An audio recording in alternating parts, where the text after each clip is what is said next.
Hello. We're live. Are we live? Let's see.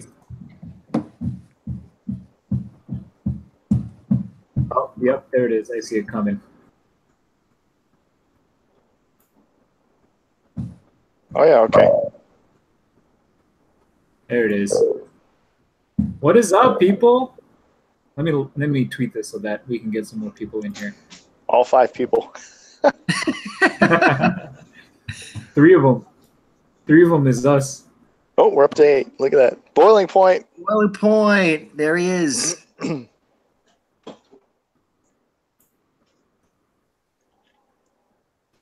rules. Dude, we have like so many rebellious pseudonyms.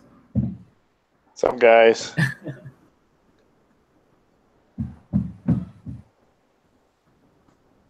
I type you. Let's see that. Here we go.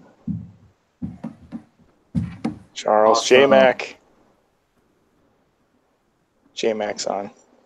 So I'm apologizing to everybody for my it looks like I'm in a dark bar. This is I have construction going on at my house. I have been demoted to the basement for this. I have bad lighting. So next time I'll be in a well-lit room. That's funny. Well, I said this is going to be like barroom talk, so it's appropriate here. Perfect. It's like we're sitting in the corner. We'll get a cigar going or something.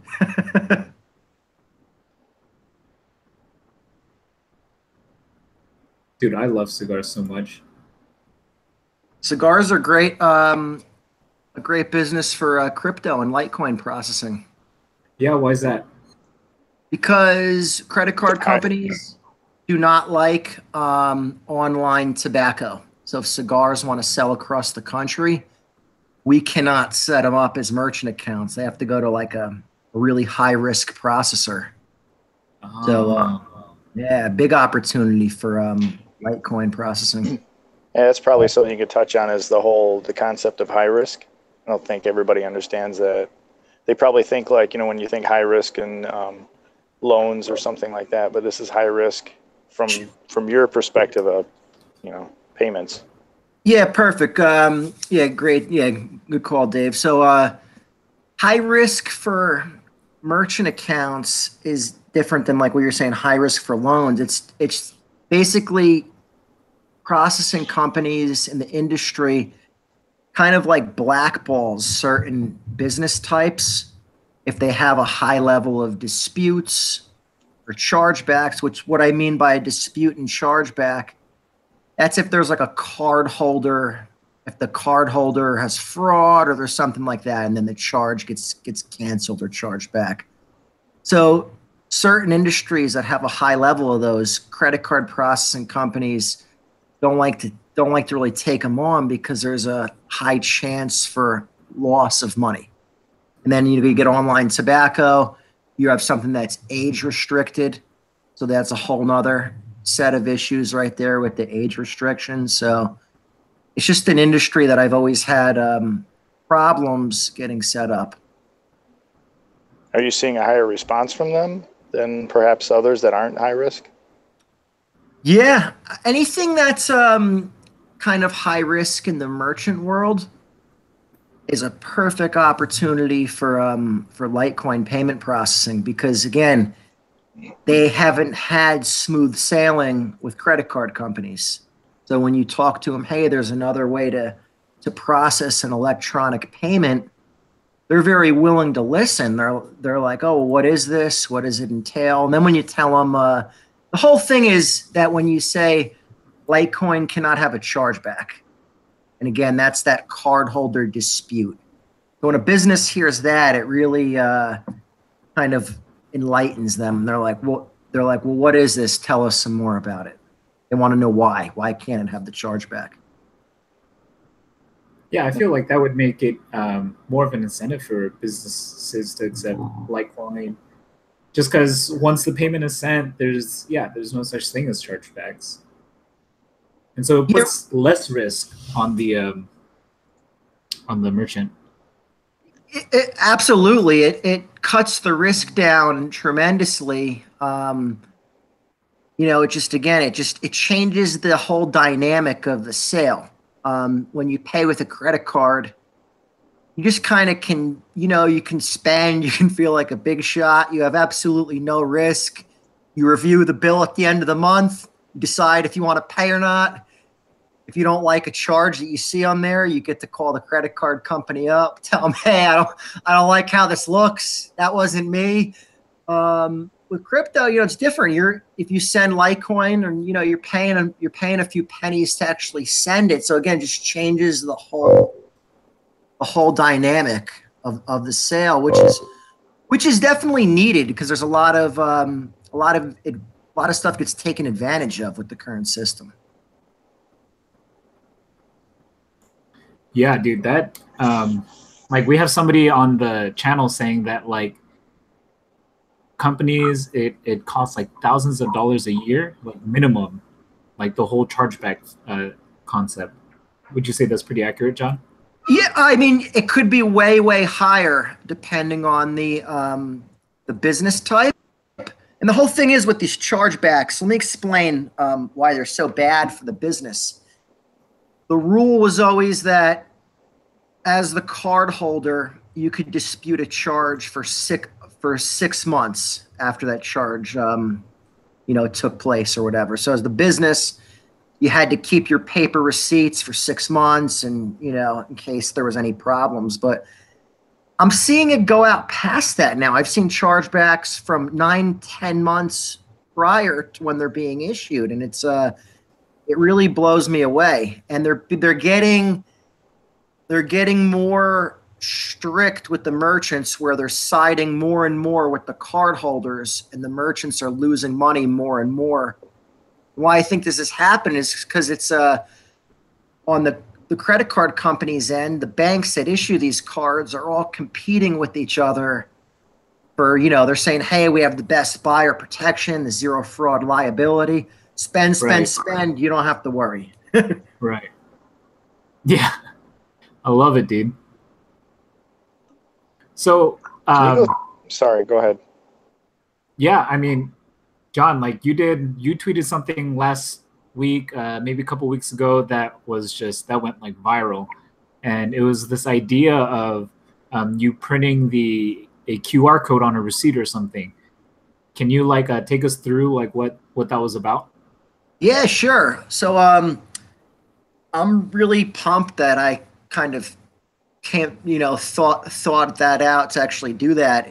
It's always been available, so it just kind of had to come to me. And I actually credit Dan with helping me figure that out. When I went to see Dan in Pennsylvania that day, and we set up the sushi restaurant, we actually, I had never really set up a sit-down restaurant to accept Litecoin, so I kind of watched the whole sale take place. I just started thinking about how it could go smoother when the sales goes through, when they come and present that bill to you. And then if the tweet that you brought up right here, on the bill that would get brought to the table shows that Litecoin QR code. And then the directions on there. The cool thing is with this type of machine that I did this in, it lets you write on the receipt. So you could program in any directions. You could say pay with Litecoin, send a QR code above. You could tweak that in any manner that you want. So again, the idea is that if you're in a sit-down restaurant, the bill's presented to you. You either then at that point in time have the option to leave cash, or you would put a credit card in the black check presenter, and then you wait for the waiter or waitress to come over and take the black book from you and go to the POS and process the payment. So in this case, it just lets you scan your phone to that receipt and then leave. So you don't have to wait for the waiter or waitress to come over and grab anything from you. You just kind of scan it and walk out. And then just like if you paid with cash, there's no verification in a restaurant. If you paid with cash, you're leaving the cash in there and walking out, and the restaurant's hoping, hey, did this guy leave the right amount in there? Yeah. In this case, with the QR code on the receipt, you would have the QR code would stem from an app that you controlled. So ideally, the manager, the host would have access to a phone or tablet that had that, the Litecoin, you know, if it's Loaf Wallet or something that they're using. And as the customer's walking out, they could just check that device and say, oh, hey, yeah, you know, this person paid, they're good to go. Just like if they paid cash, you would run over to the table and actually pick up the black book and count the cash and make sure they gave you the right amount. Yeah. And like, to be honest, like, I don't know, every time I'm at a restaurant, it usually takes like 10, 15 minutes for like the waiter to come by after she drops off my check, you know? And so it kind of makes sense that like you can just scan your QR code, like Loaf Wallet. Like Loaf Wallet's like a really good LTC mobile wallet that you can use. And you can literally, yeah, you can scan that on your Loaf Wallet and you're good to go. You can make your payment. You can make a tip off of this receipt. Yeah, and then exactly. And then within like the 10 to 15 minute window, that's enough confirmations. I feel like that's like 5, maybe 6, 7 confirmations. That's enough confirmations. I feel like for the payment to be, for the merchant to consider, oh, this is secure. Like we're good. Like there's no chance of there being a reorg in the blockchain. So yeah. Yeah, the cool thing is with Loaf, the reason why I'm so big on promoting Loaf Wallet and why I love it so much, the payment shows up instantly. So, you know, like you said, obviously it's, you know, blocks haven't went out. It's not fully confirmed yet, but on the merchant's end, they don't understand everything behind the scenes. They just say, oh, hey, the payment came in. Cool. So on their end, it shows them that a payment arrived. The credit card world operates the same way, which a lot of people don't realize. When a payment's processed, it's not finalized. Like if you look at a credit card receipt, it shows on their authorization code. At the end of the night, the merchant settles that terminal or they close out the system, and that captures all the data and finalizes the whole sale. So yeah, it's the same thing with like if you're using Loaf Wallet, again, they're seeing it show up instantly. So there's no fear of especially on small items like meals and stuff like that. I mean, there's no, you know, as soon as you see it come over and that one confirmation that you see it show up in the wallet, as the merchant, you're happy and you know, hey, money's in there and it'll be available to spend in like 5 or 10 minutes when a couple blocks went out. Yeah.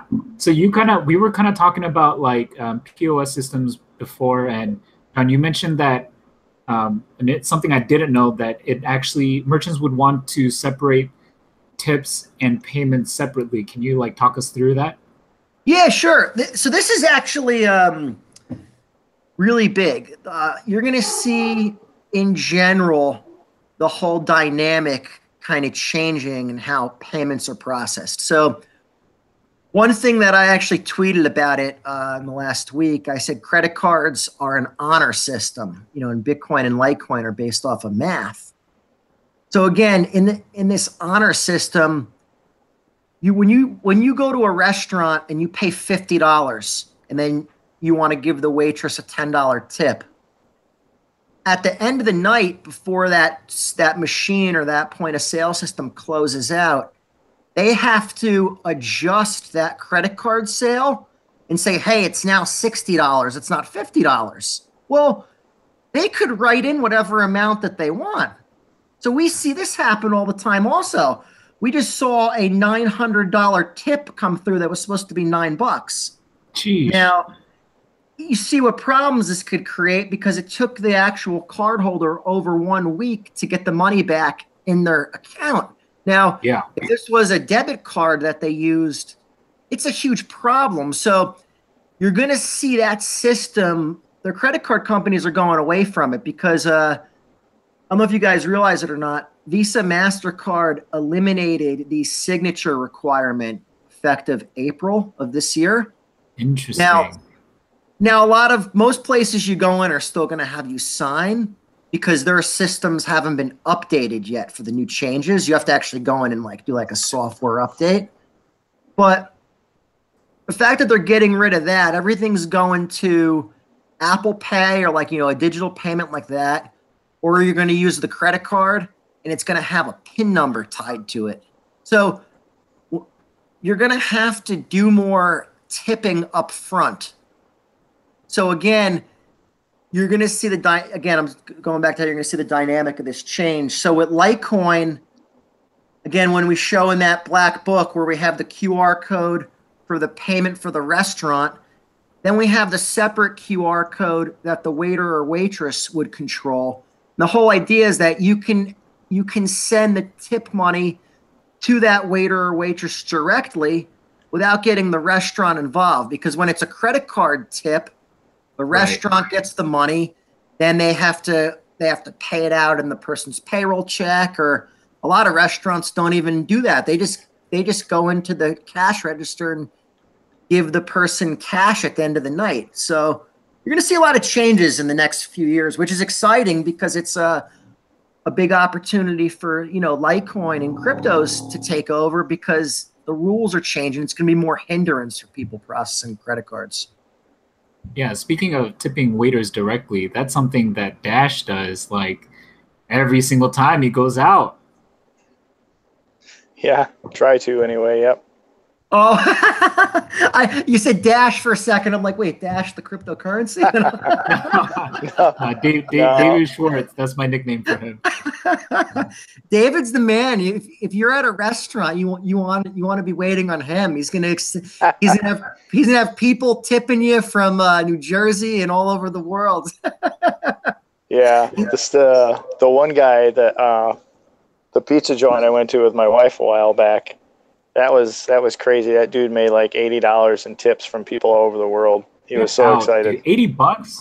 Yeah, Nice. I started with 20 just because he gave me his time and I got to explain everything to him. I said, I'm probably tipping you like 40% or whatever, but I said you took your time, and we went through the whole system, got you loaded on Loaf Wallet. So here's $20. But I said, don't be surprised if this doubles or goes 3 times what I put into it. And it went like 4 times. So he was extremely happy. That was the guy who ended up the next day. He started talking to a bunch of his friends, and we're supposed to get together with like 10 or 12 of them and have like a round table. They can just riddle me with questions. So nice. Yeah, it worked out really well. This is what it's about. I mean, it's a grassroots movement. I mean, this is what I love about it.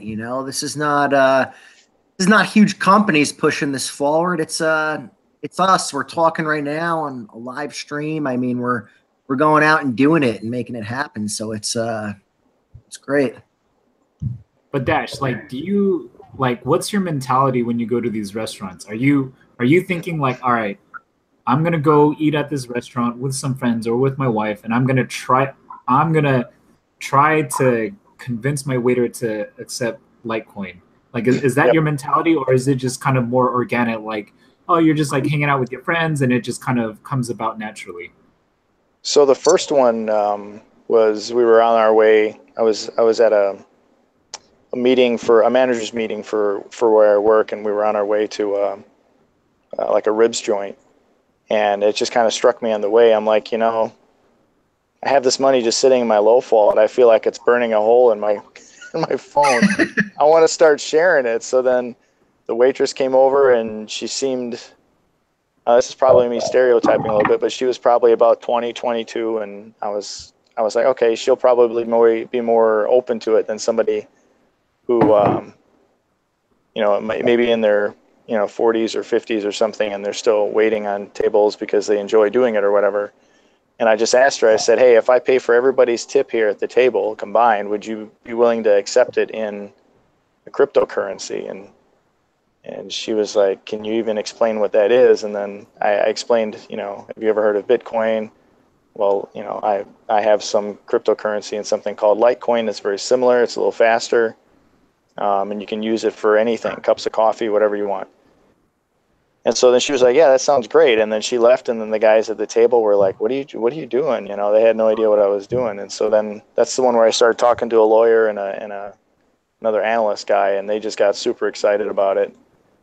Nice. And it just kind of went from there. So from that one, of course, naturally, when you start doing things more and more, especially like if you're in sales or something, which I've never done, but my brother's in it, it becomes very natural for you to talk about these things in a way that's not a sales pitch. It's just you talking to somebody.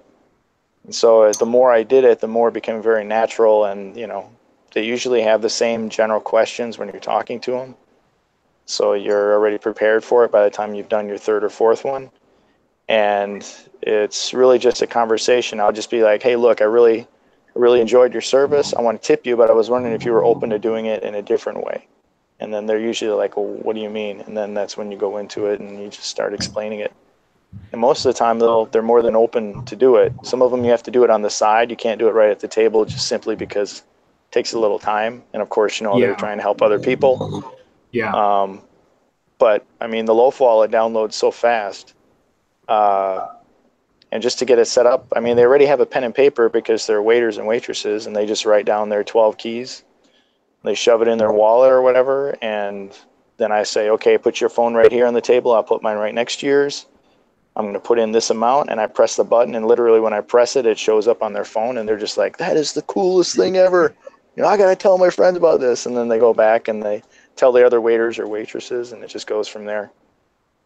Nice. Yeah, you know, like that's what I love about like this community. Like I have never convinced a waiter or waitress to accept Litecoin as, you know, like I write articles and I do that, but so I feel like, you know, with people have different talents and people like that's what makes this community so great, because you just gotta, it's not about like if you can't write, then you talk to people, you get out on the streets. You know, if you can't code, then like you're like me, then I would probably, you know, I write articles and stuff.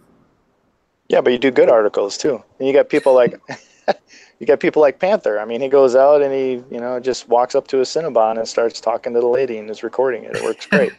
That was awesome. You know, everybody has their part they play. I mean, J-Max talking to guys in the Czech Republic and wherever else, and it's just amazing. Regular people are doing some really cool things, regardless of whatever it is, writing articles or just talking to people, or, you know, I go upstairs and I talk to my parents about it, set them up with a Coinbase account, and they're just sitting on it now. They have some coins in there and they just sit on them. Nice. So, yeah. Yeah, and then we have people like John, who's kind of like pioneering the business aspect of it. Like we were talking about how he sets people up, and it's kind of like ad hoc, you know. It's not, you don't necessarily have like a point of sale thing, right, John? Sometimes you just try to hook them up with the loaf wallet and just have them scan and go, like in the brick and mortar stores. Yeah, I mean, I don't really care if I'm making money on it, because I'm looking at it as it's another form of payment. I'm in the payments business. You know, obviously I make money from credit card processing. Our systems all process cash. There's a lot less cash going around now than ever. So it's just a nice option to give to merchants and a nice alternative. You know, it's very good to be able to, if somebody calls your office and says, hey, we have a risky situation, should we take the credit card? And we tell them no. And if they say, well, how should we get paid then? It's nice to say to them, well, have you heard of Litecoin or Bitcoin? Let us tell you about that. It's a much safer way to transact. So yeah, I'm not always, it's not always built into what I'm doing. I'm just happy to help show merchants this is something that's out there. It's another way to process payments. I look at it as I kind of have a good microphone for it because I'm in the payments business. So I'm already talking to them about their payment. So it's a natural thing to bring up. Yeah, I love it. So what do you guys think? Should we talk about the bear market that we're in? Ooh. We can talk about it a little bit. Seems to be on everybody's mind. So did you guys expect Litecoin to go under $100? No. I have to admit I did not. I even had discussions with Dan about that. He was like, you know, hypothetically, what are you going to do when it goes under 100? And I'm like, there's way too much support at 100. I don't think it's going under. And then he's like, well, if it does, it's probably going to dip pretty fast. And then we'll lose, it'll shake out quite a few people. I was like, yeah, if it does do that, it will. And then we just talked about what our strategies were if it did go under, but I honestly did not think it was going to go under. But it's holding in this range right here, and dare I say, I don't think it's going to go below 70 at this point. I don't know. Oh man, you jinxed it. Now it's going to go down.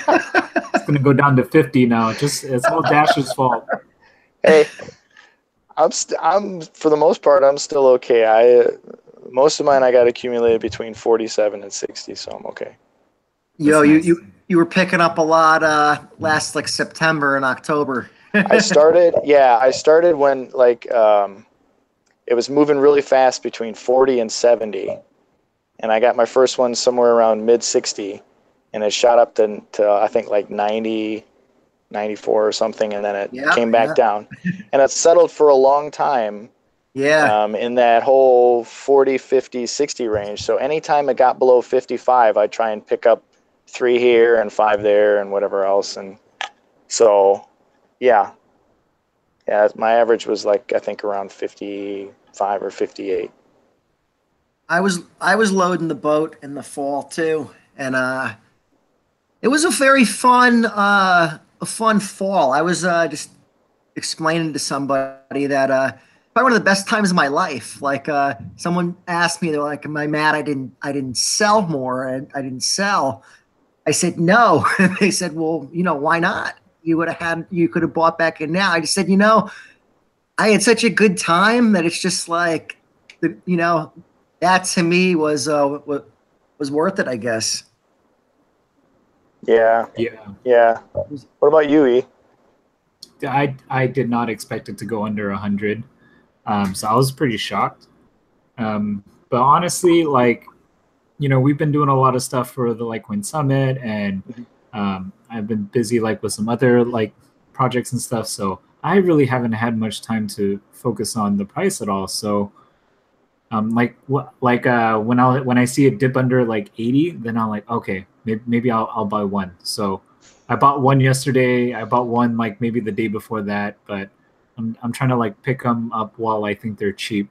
But it's always when do I go all in, right? When do I try to put in I don't know, everything that I have? When do I sell my house and try to now tonight? Right now. I read those tweets and I was just like, wow. I feel like I've to some extent overcommitted to my, according to my resources. But when people borrow against their house and some other things, either they have a lot of conviction, know something I don't, or they're not measuring the implications properly as to what can happen in this kind of a market. Yeah. So, right. People, you should never invest more than you can afford to lose. Don't take out loans. I hear that all the time, and I guess you're smart. You're a smart guy, and you say those things, and because I know you and I respect you, I listen to you. But when you read it 500 times on Twitter during the day, after a while, it becomes dead noise. And I wonder how many people think that same way, and they've done something. Now, obviously, they're not. If they were to do it, they should be.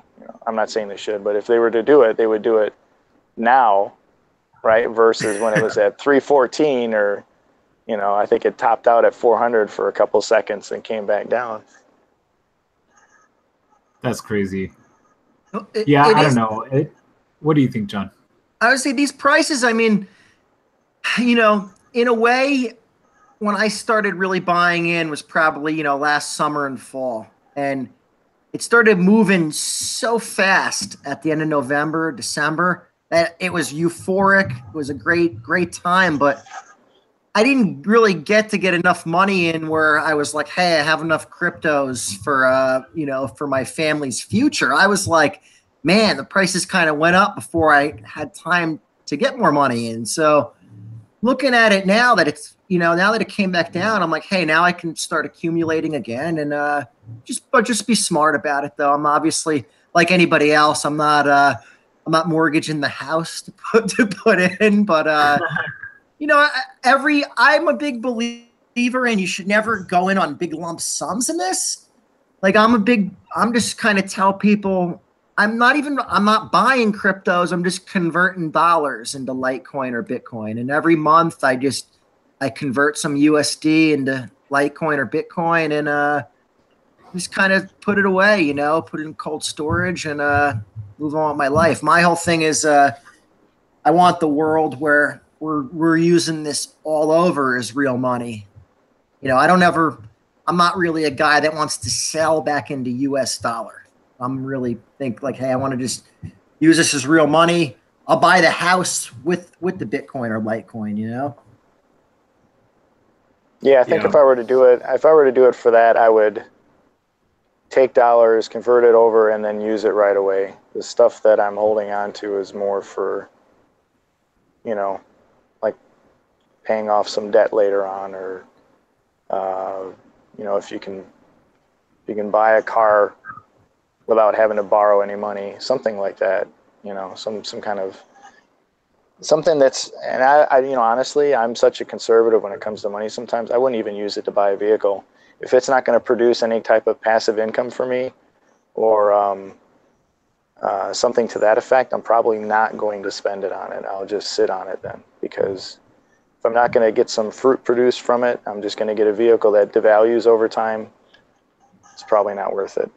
Outside of tipping waitresses at bars. Well, I will tell you that to me is an investment, because it furthers everything else. So for me, I'll take a small portion and I'll put it into that.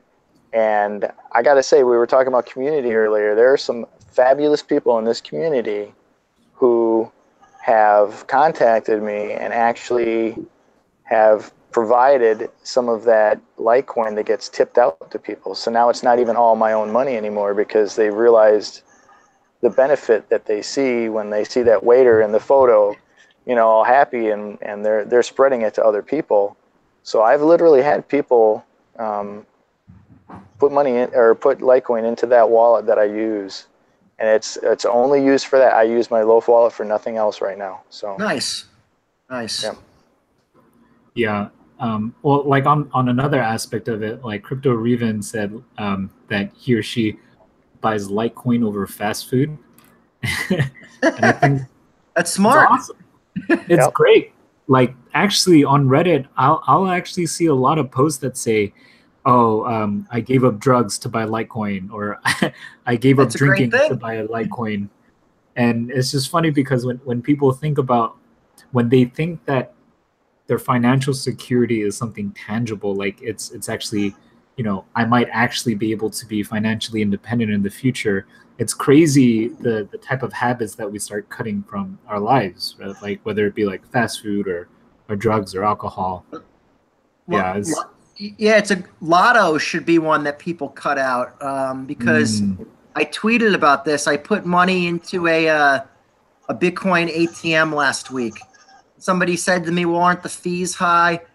I said, yeah, but I put $40 in, you know. It was like I could have easily bought $40 and like scratch off lottery tickets or something. I said, so I bought some Litecoin. You know, if everybody did this, we should start like a public service campaign. Say, stop with the lottery. Just find these Bitcoin ATMs. Dump your money into that. It's still somewhat gambling. You still watch the price go up and down. You still got a little bit of, you know, you still got some action, and then you could have financial freedom in the future. Yeah, that's so true. Like, what isn't the lottery like a $1 billion? Like, people spend billions of dollars on this throughout the year, buying tickets and stuff, right? Like, it's nuts. It's insane. I mean, it's insane. I mean, and it's a lot of people too that they don't have the money necessarily in the first place, so they're playing lotto to think, hey, I'm gonna win, and it's just like the odds are so against you. So it's just buy Litecoin instead of lotto. That's my financial advice. Yeah, 100%. What's up? Somebody's writing about master nodes for passive income. What do you guys think about that? It's like, it's kind of like, I'm not enough into it. I couldn't honestly answer to it. So I would say master nodes are kind of like, if I remember correctly, it's for like proof of stake, and then you basically stake your coins, and then if you have a large enough amount, you become kind of like a block validator or something like that, and then because you are because you have more coins, and because you are validating the blocks and creating blocks and submitting it to the blockchain, you get rewarded, and so it's kind of like they try to streamline it instead of making it more decentralized. I don't know, like whatever floats your boat, man. You think that works for you, that works for you. Yeah, I'm kind of. Hey, if you guys hear snorting, that's not me. My dog. I have a beagle that snorts like a pig sometimes. So I don't want you guys to think I'm messing around with you. That's okay. You know what? couple of times when we had summit planning teleconferences, my dogs would come down and fight right in front of me while I'm trying to talk. And then I got to shoo them away, and then Ian and everybody else has to sit there and wait for me to come back. So, what kind of dogs do you have? One's a tall black lab. He's about 90 pounds. Nice. I like labs. His name's Bear. And then Teddy is a Mastiff lab mix. He's about 130. He's only about a year old. And he's the one that's usually instigating stuff. Yeah. I got beagles, but one's like a beagle foxhound, and I describe him as the loudest dog in town. He guards all my stuff. So. That's funny. Built-in alarm. But you were asking about the master nodes. He would be the most qualified to answer that. But I mean, I know Dash, the cryptocurrency Dash. Not you, Dave. Crypto. They're big into that, like their masternode program. I'm not really, I would just say buy coins and do that. I'm not really, more of a fan, I guess, of the proof of work stuff. Anyways, to me, it makes it more centralized, and it's kind of like a rich man's game, I guess, because you have to have a lot of money usually to put up to become a masternode. So it's not like everybody can just start doing it. So I guess to me that kind of takes the fun out of it and kind of goes away from what the point of this stuff was. Okay. Makes sense. Hey, and you're going to be at the summit too, right? You're talking day 2. Yeah. I'm pumped. What was your subject again? I forgot. I don't have it in front of me. So I'm just talking about Litecoin and how it fits into the current payment system, and talk about different payment systems and software systems, and just the kind of the current state of affairs on the street, what we're seeing in payments, with a twist to tie it in with Litecoin and how it's all going to work together. You're going to be there day 1 too, right? Yeah, absolutely, man. I'm pumped for this thing. Are you coming the day before? Are you coming on the 13th or the 14th? I'll be there probably a couple days early. We have a friend that lives in that area, so we're gonna stay with the friend. My wife's coming out too, and the kids, and then cool. I'll get a room at the hotel that night of the summit, and then they could stay with the friend, and then I got somebody coming from Nationwide too, so we'll have another guy there. He's super into Litecoin. He's probably actually listening in. I hope he's listening in on this. He's probably not live. Greg Kimball. He'd be under GK. I haven't been looking at the live chat really. Sorry, guys. I haven't seen him out there yet. But yeah, no, he'll be there. He's I'm pumped. He's speaking, so it's this thing's steamrolling ahead. I mean, nothing's changed. I always tell everybody, if they like the Litecoin at $250 or $300, like it more now. I mean, everything's moving forward. I mean, I'm more assured now than ever of this stuff. I mean, the current payment system isn't getting any better. It's getting worse. So It's just going to take time. No one has a crystal ball and can say the exact date it's going to turn around. Yeah. So E, you're like the Litecoin expert to me. So everything I ever want to know about Litecoin, I ask you. So in your mind, the progression from, let's say, this time last year to now, as far as the technological fundamentals involved in not just Litecoin, but let's just say, Bitcoin, Litecoin, or in crypto as a whole. But let's stick to Bitcoin and Litecoin. The technological advances that have occurred over the last year and the things that you see happening, let's say, over the next 12 months. How does that make you feel in your efforts so far in promoting Litecoin or the state of Litecoin itself? I'm excited. Like when you look at the Lightning Network and how that's being built out, somebody just put this out, and then so like you have developers building apps on top of the Lightning Network already, right? And so this is like Satoshi's stop place, and yeah, and so you pay with a Lightning Network payment, and then you pay per pixel, and you get to draw on this board, right? And then so that's for Bitcoin, and then people, like, I've been bugging a whole ton of people to make one for Litecoin, and somebody actually did. Somebody put out a Lightning Network version for Litecoin of Satoshi's place, and so this is pretty cool. And like as more apps and more nodes come online, the more like the ecosystem and network grows, right? And I think just earlier this week, I tweeted asking people to get on and try to run their own Lightning Network node. And I think that's important because I want people to understand that if you run a Litecoin Lightning Network node right now, you are literally like making history. You are literally pioneering like the network that will be the financial structure of the future. And so just like if you have any semblance, any desire to try to participate in this ecosystem, I strongly encourage you to run a Litecoin Lightning Network node. Are you putting that on any special computer, E, or are you just using that on your regular computer?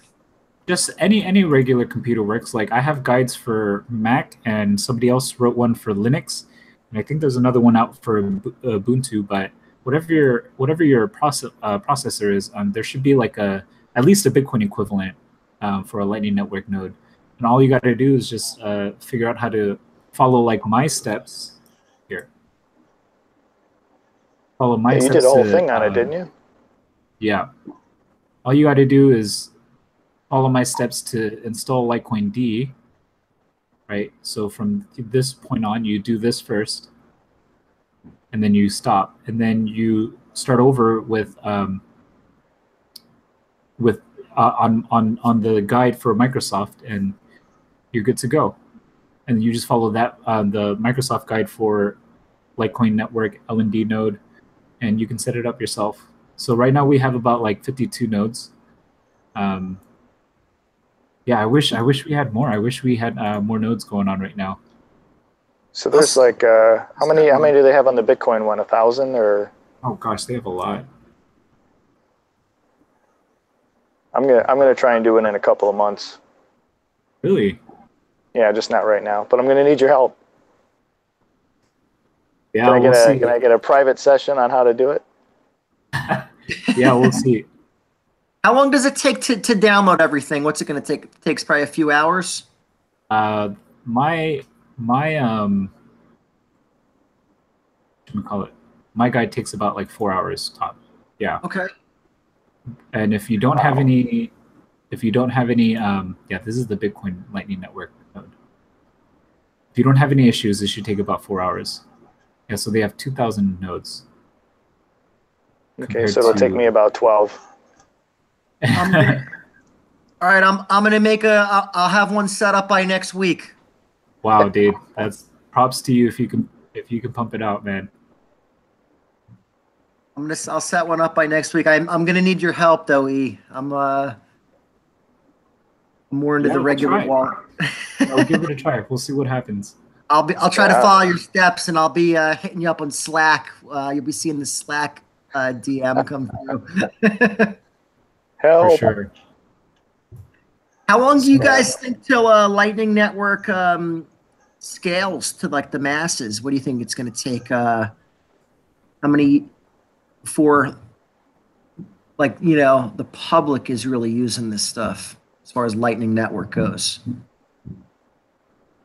Yeah, it's really hard to. It's not like we get to control that, right? It's more about like how many people download a Lightning Network wallet, how many merchants want to accept it. Like what we can do, what coders and devs can do is just make it easier for merchants to integrate like Lightning Network into their protocol or into their businesses. And so I know Globally recently announced that they have like business logic for Lightning Network payments, and then they also CoinGate recently announced that they have Lightning Network business logic for people. So that's huge. That'll make it really easy for other businesses to start accepting like Litecoin or Lightning Network payments.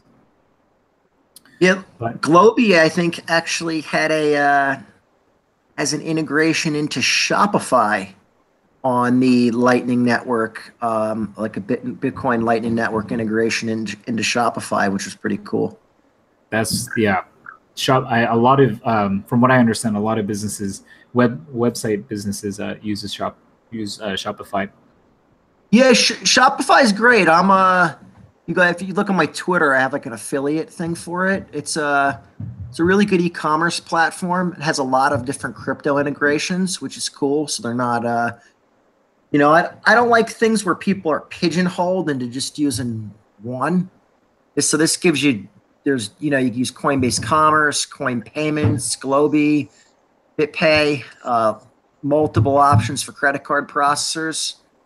Another nice thing about Shopify is that, I'm selling the Clover point of sale systems, which is, we showed the receipt before. You showed the tweet that had the Litecoin QR code that was printed out of one of the Clovers. But Shopify integrates directly with Clover.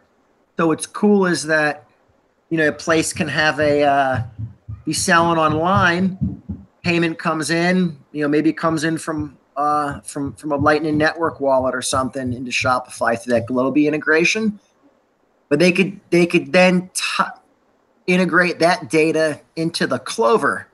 So the people working at the retail shop in front of the Clover system say, hey, an order came in from online from the Shopify platform. Awesome. They see that it's been paid. Then they know, hey, we got to ship out a shirt to this guy. Here's his info. Get it sent out. So yeah, Shopify is doing big things. I'm very, very big fan of them.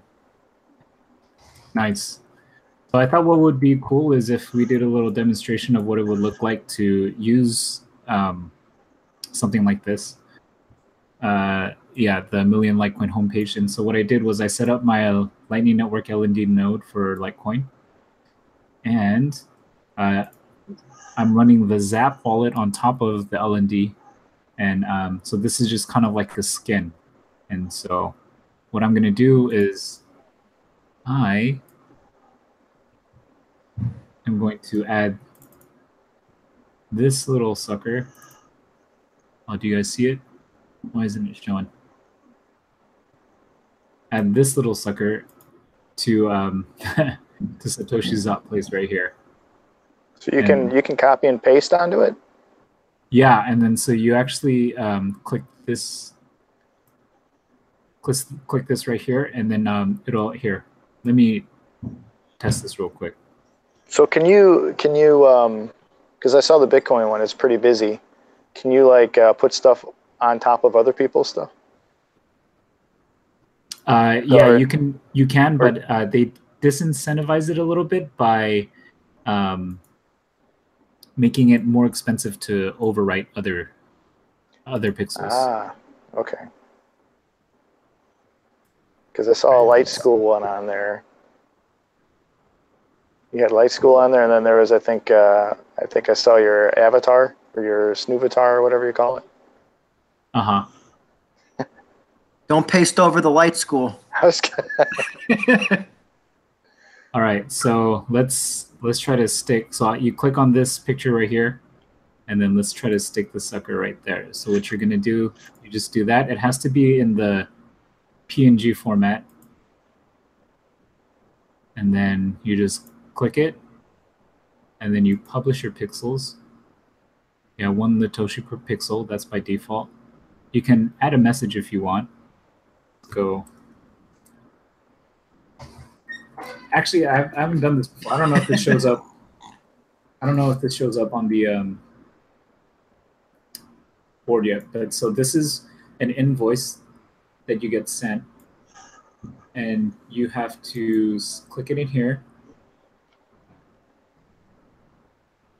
right? And then so this is 10,000 Litoshis, and then you pay, and then it's going to.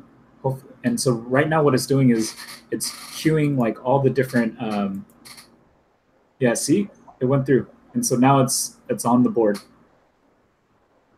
That's pretty. So you sent the payment to the actual invoice. That's what they're using for the addresses in here. Yeah. So what happens is every node, when you try to generate a transaction, you create an invoice, and then the invoice will take care of like how much Litoshis that you want to receive and all that stuff. So it still gets sent to the node. The invoice is just the method of which, like, it's like inputting your BTC or LTC address, something like that. Nice. Yeah. And yep. And so it's live. You can see it. And like this payment is absolutely secure. You don't have to wait 2.5 minutes. It's instant and you're ready to go. And the reason for that is because it's off chain and they use stuff called relative hash time locks. And so let's say I make a payment now and then I try to broadcast a previous channel state, which was a previous payment within a multi-sig like channel. Then I would be punished and I would risk my funds being given all the way to my other partner because I tried to cheat the system. And so this disincentivizes like bad behavior. And one of the reasons why I think like this is so secure is because why would somebody risk losing all their funds in a payment channel to try to just, revoke like a 10,000 Litoshi transaction? Like that doesn't make sense. Right. And so, Very nice. So it's pretty instant. What do you think they're going to do with the wallets that are out there? Are they going to, are there going to be updates to make them Lightning, or are they just going to say, hey, download, now this is the Loaf wallet Lightning version? What do you think will happen with that when it's... Yeah, I think right now there's a Claire that's like a Bitcoin Lightning Network wallet that people can download right now on Android and use.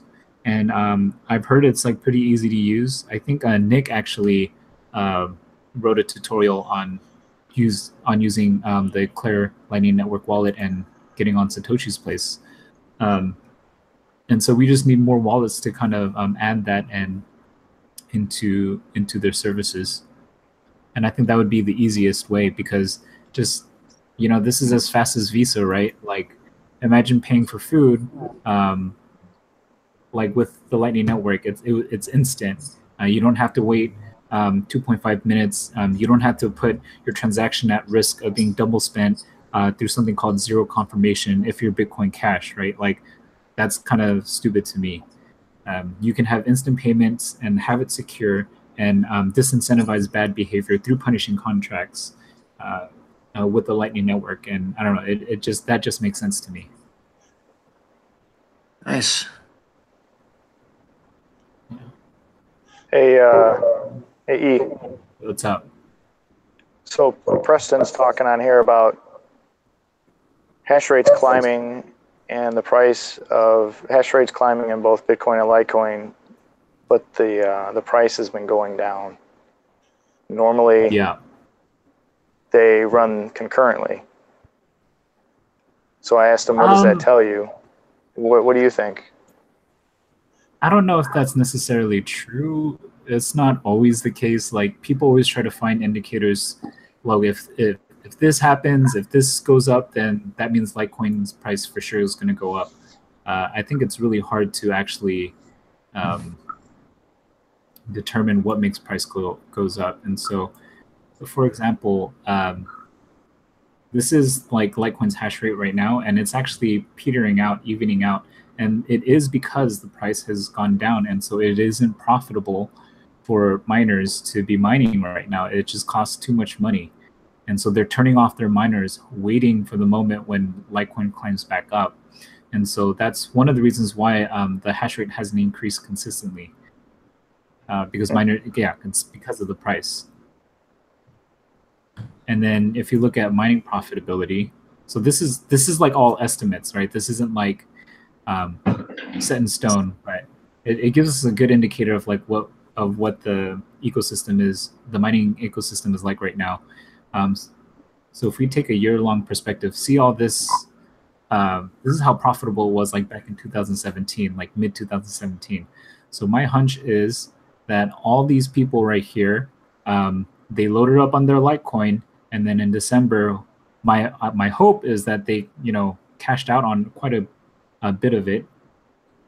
And so that is the reason why when we look at the hash rate, even when prices were falling, let's see, since January, the hash rate continued to increase, because my hunch is that the miners still had the capital from being so profitable in mid 2017, and just carrying it through and just biting the bullet and buying the hardware, hoping that eventually Litecoin will go up. But finally, like, the price of Litecoin hit it got so low that they started turning off their hardware, and now it's kind of like evening out. And so that's like my assumption. It's my speculation, but like, if you go on the subreddit Litecoin mining, you'll see that people are turning off their miners and talking about how hard it is to be mining right now. Is there any disadvantage? I'm not a miner. Is there any disadvantage of turning off, your mining setup, and then say in a month or two to then turn it back on? Is there anything that you miss anything as far as being out of the game? Is it like would it be like a sport where you haven't played in 2 months, you're rusty, or is it just you could just kind of pick back up where you left off at?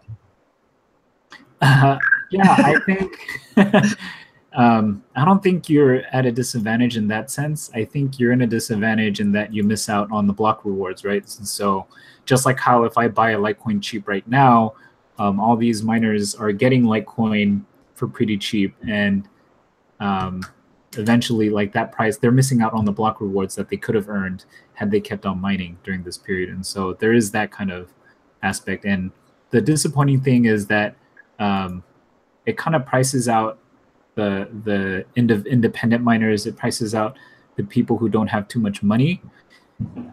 The people who have capital, like the mining companies, they can keep mining through a bear market if Litecoin's price is like really low, because they can afford it. They have all the money to kind of just double down and even mine at a even if it's not profitable, mine in the red.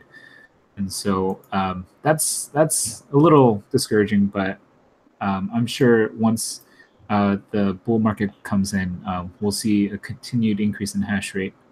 I guess that's kind of like, what were you saying, Dave? Sorry, I was gonna say, if you can eat the cost of electricity right now and just keep it running, you're gaining Litecoin rewards. At some point, you're going to get your money back through the Litecoin you've mined anyway, right? So why not keep it running?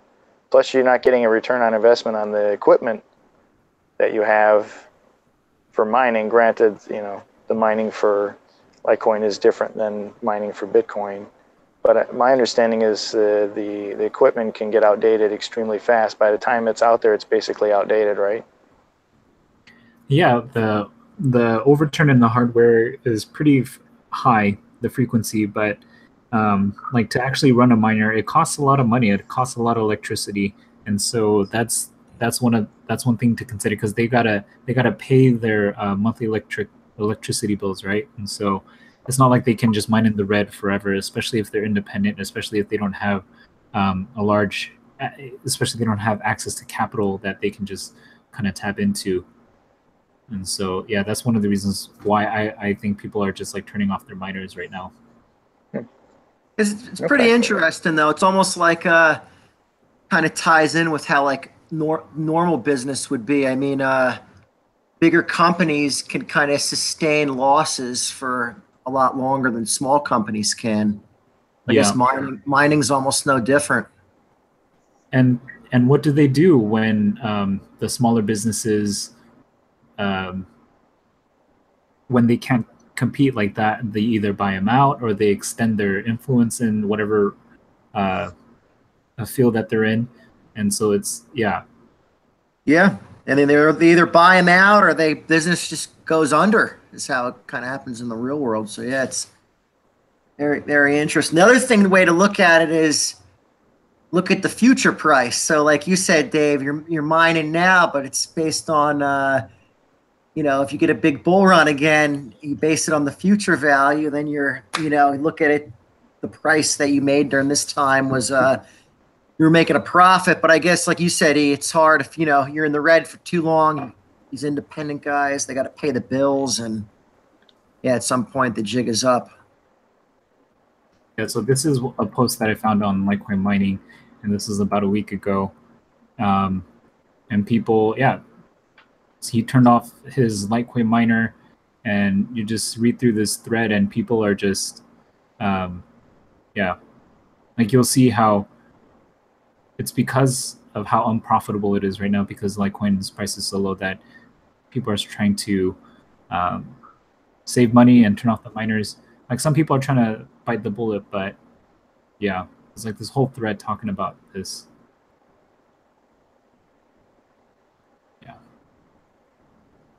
Interesting. Yeah, you're on Reddit a lot. I see you posting. You're always on Reddit making posts and stuff. Yeah, it's actually how I got started with the Litecoin community on Reddit. Nice. Yeah. How do you rate Reddit compared to other mediums of avenues for news and everything? Like, what do you see differences from that? I mean, Twitter is obviously more social, but as far as do you see more like BS coming out on Reddit, or you think Reddit's more like just like legit news? Reddit, I think, is one of the better places to find crypto news, like as soon as it happens. So like you're not going to find that on CoinDesk. Twitter and Reddit are both kind of good places to find good crypto news, but you have to use your discernment. You have to use like your wits, right, to figure out, oh, is this article BS or are they trying to hype? You got to actually like look through the title and read the content. And I think lately for the subreddit Litecoin, we've been getting like not as high quality posts, and so we used to have a little bit more like in 2017, but people are trying to. There was this really great troll post that I saw earlier this week. But yeah, I just see it as like it's a nice community where people kind of hang out and talk about Litecoin. Reddit's more like content focused, like so people express an opinion and more well-developed thoughts. But I think Twitter, it's more reactionary. You're just out and about. Twitter's more depends on the day for people if they're angry. Yeah. People wear their hearts on their sleeves, man, for sure. Some people get aggressive, or people from other coins come on and start attacking your post. Yeah. Thankfully, I don't get a lot of troll comments, and I feel really lucky. I think all my followers are really quality, and so that's why they don't troll me. But I do not look forward to the day when I start getting spam bots on my feed and stuff like that. Hey, if anybody starts trolling you, I'll jump in on them, man. Don't worry about it. There you go. I live for that stuff. The troll police. Yeah, I've shot down plenty of people. It's all about the art of debate, right? It's not necessarily anything other than that. So Sometimes it brings up, if people come in, it brings a good chance to fire back with some good facts. So it's yeah, sometimes I've used it as a way to get the whole point out there, because a Twitter post is only one of my problems is I have so much to say, it limits me on what I could put in there. so if somebody comments, I could start replying back. Well, I really meant this, and this too. Yeah. Yeah, so this is an example of the troll post like on the subreddit Litecoin. And then he's like, oh, I'm getting out. And then I clicked on it and I was like, man, another like complainer. And then he's just like, I'm getting out of the house to buy some coffee with Litecoin and get the day started. Yeah, I don't know. It was pretty funny. Hey, actually, Nick just brought up something really good. Maybe I don't know if this would be the last thing we talk about or whatever, but he was talking about the whole Bitcoin Cash Network stress test. Wasn't there like a group of people who were trying to get 51% or something? So or was that two different things? I didn't really look too much into that, but it's the guy who the company behind that attack is called BitPico, and it's kind of interesting, like their history. They used to be like big block supporters. They wanted SegWit 2x. They were the people who kind of like started attacking the Bitcoin Lightning Network and giving it a stress test. And then so now I guess they're on to Bitcoin Cash. From what it looked like, I haven't looked into the details, but from what it looked like, they were mining the Bitcoin Cash blockchain privately, and so they haven't broadcast that blockchain yet.